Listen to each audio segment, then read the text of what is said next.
Dito sa game na to mga lods, nagpick ako ng Kimi dahil pang counter ito sa Leslie. Tapos sa early, napaka peaceful pa namin dito. Ang sabi ko sa isip mga lods, isiwin to. Kasi na, kayang-kaya ko yung Leslie sa gold lane. Yan, tignan nyo lods ha.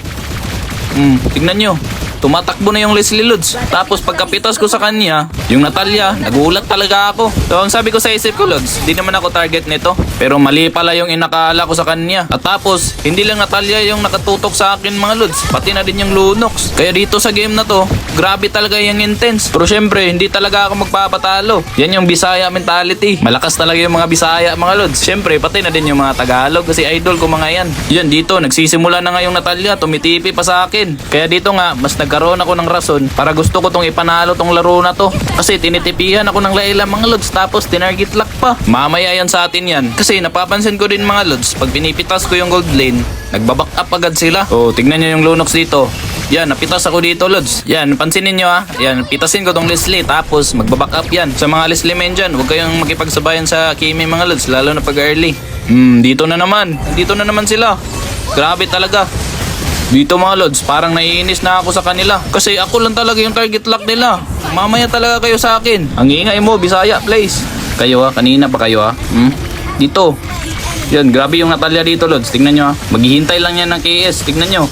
Boom! Pero buti, napitas ko din yung Lunox. So dito sa part na to mga Lods, magsiseryoso na talaga ako. Kasi hindi talaga ako magpapatalo sa game na to. Nung natikdan ko nga yung Torre dito, andito na naman yung Natalia. Grabe, ako talaga yung ano niya, target lock niya.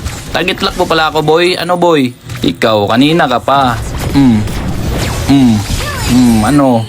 Punong-puno na ako sa inyong dalawa ha. Isa pa to. Tignan nyo Lods.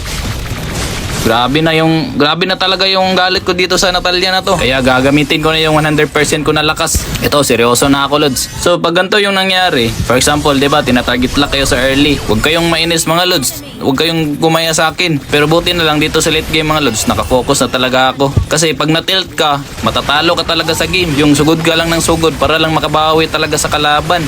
Pero wag ganyan mga Lods dahil ma-feed ka lang sa ganyan. Need mo mag-focus sa laro para maayos yung laro mo Lods. Grabe din yung zilong namin no. Puso talaga. Burst. Boom. No boy. Siyempre Lods, ipupush natin doon top para lamang tayo sa Torre. Para malaki yung minions natin dito sa top. Nice one. Pati na din yung mid. Yun, nagkaklas sila sa likod. Isa pa. Wala itong magagawa mga Lods. Itong Tamos. Haha, ano boy? Ano boy? Ha? Tower lock na namin to boy. Target lock nyo pa ako sa early ha? Ano? Bisaya please nga pala. Marksman ng mga Bisaya. Magpalo, pogi.